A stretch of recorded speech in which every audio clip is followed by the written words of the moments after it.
È un'area dismessa ormai da molti anni, grande 3 ettari, quindi l'obiettivo è pensare a un centro di cerniera tra il paesaggio vitivinicolo, un paesaggio unico, e il paesaggio urbano. Quindi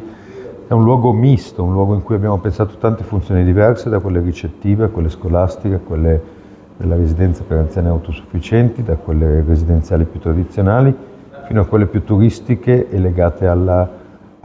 richiesta temporanea di casa, che attorno all'ospedale per una giovane generazione può essere molto, molto importante, così come allo studentato. L'idea di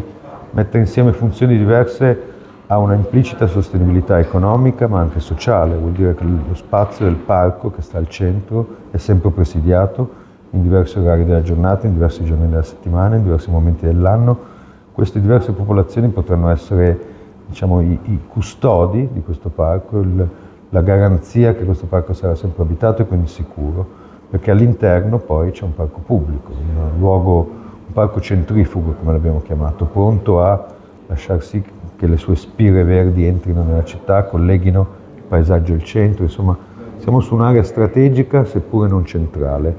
ed è strategica perché il centro è anche nel paesaggio in questa città, è anche nel turismo, è anche nel coniugare imprenditorialità turistica, paesaggio, benessere,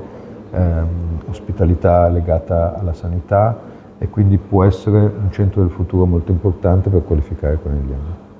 Avete fatto un riferimento anche a quello che sarà un nuovo concetto di viabilità, o comunque insomma avete fatto un pensiero, una progettazione anche in questo senso. Ci può spiegare un po' come avete immaginato un possibile cambio di rotta in questo senso? Non abbiamo fatto strade all'interno di quest'area, abbiamo l'area circondata su 2 lati da strade e quindi abbiamo ritenuto che fosse sufficiente collocare gli edifici sui margini, così da renderli accessibili dalle strade esistenti, ma non costruire nuove strade all'interno,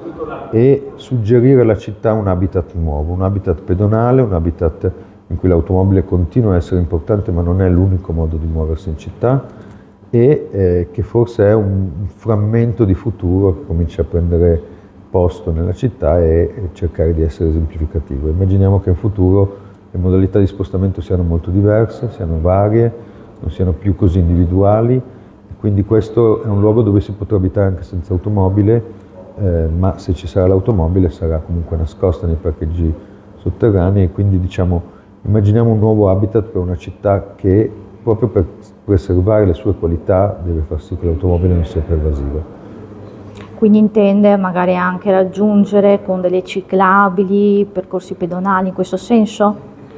Sì, certamente, perché i luoghi centrali di Conegliano sono molto più vicini di quello che si pensa. Le ciclabili li avvicinerà, ovviamente non possiamo occuparci delle ciclabili di tutta la città, ma sono una città che sta pensando in termini ciclabili, una città a misura di bicicletta, e quindi bisogna favorire questa cosa e in qualche modo produrre spazi che sentano questo futuro, che lo assumano. In conclusione, voi avete rimarcato anche il fatto che non c'è consumo di suolo, ma anzi c'è rigenerazione di suolo. Può spiegare ai nostri lettori che cosa intendete con questo? Immaginate che quest'area dismessa oggi è per il 90% costruita e per il 10% non costruita, ed è costruita da edifici che hanno smesso da oltre 20 anni di essere funzionali. Ecco, immaginatevi di ribaltare questa cosa, di far diventare il non costruito